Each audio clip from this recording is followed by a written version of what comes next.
think that you are exceptionally special if people remember your birthday or celebrate your birthday and they don't even know you or have a relationship with you. Merry Christmas, everybody. I hope that you are excited about the season, that you've got some wonderful presents coming. And I don't want to disappoint you if you're a Christian. I don't know if you do know this, but Jesus was actually not born on the 25th of December. That Santa Claus is not in the Bible, and neither are Christmas trees and the bulbs that hang from them. Jingle bells, neither, nowhere in the Bible. And the Bible has not even told us that we need to celebrate the birth of Jesus. Although the birth of Jesus was an exceptional event that the Jewish people have been looking forward to for about 400 years. Now, I know that there are lots of people out there that are saying, man, you know what, we shouldn't be doing Christmas, and it's not in the Bible, and we should have nothing to do with it. But I would like to give you a little bit of a different perspective today. And I'm going to tell you just quickly about the people that found the birth of Jesus the most exciting at the time.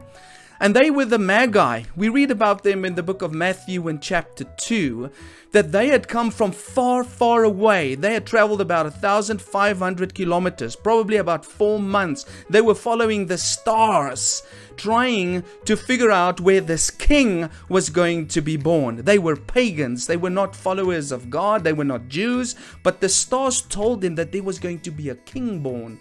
So the Bible calls them Magi, and people have said it's the 3 wise men, but they weren't 3. The Bible doesn't say how many they were, but Magi, they were really magicians and astrologers of a faith known as Zoroastrianism, which is a faith that is still alive today.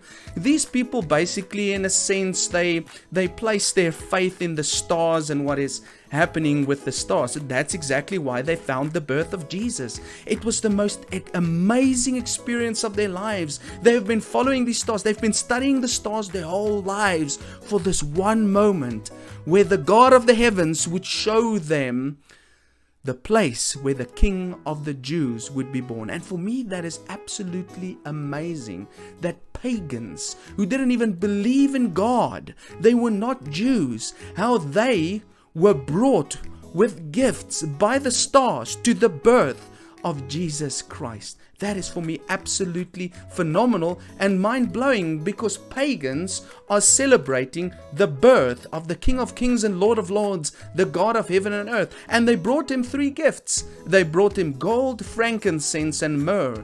Now, gold is a gift usually presented to kings. Frankincense is usually presented to gods. And myrrh is usually used in the embalming of the dead.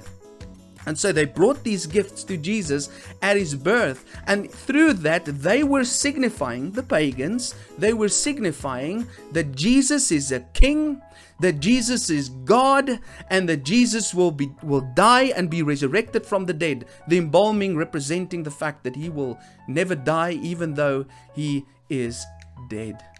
Now, what's interesting for me is that this is very much similar to what is happening even today in our world. There are people coming and celebrating the birth of Jesus, and they don't even have a relationship with him. They are pagans.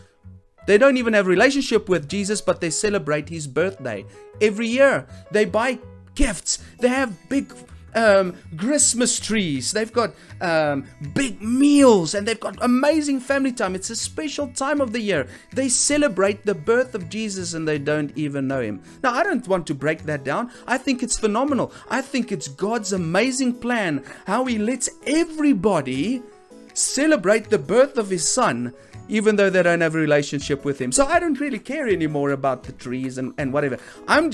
I find it amazing that God has set up the world as it is in such a way that billions of people are celebrating the birth of his son, even though they don't know him and they don't have a relationship with him. You are quite special. If people celebrate your birthday and they don't even have a relationship with you. So I'm saying this is an amazing time where God is essentially reminding us that his son is king, his son is God, his son had risen from the dead, and the world is celebrating it.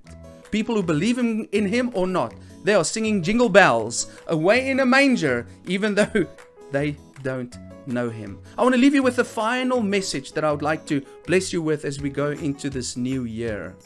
Wise men seek Jesus. These were some of the wisest men in the world, and they were seeking Jesus. If you're wise, I want to challenge you in 2021 to seek Jesus. If you seek Him with all of your heart, you will find Him. And when you find Him, you will realize how real He is and how He will transform your life here on earth and your eternal life with Him.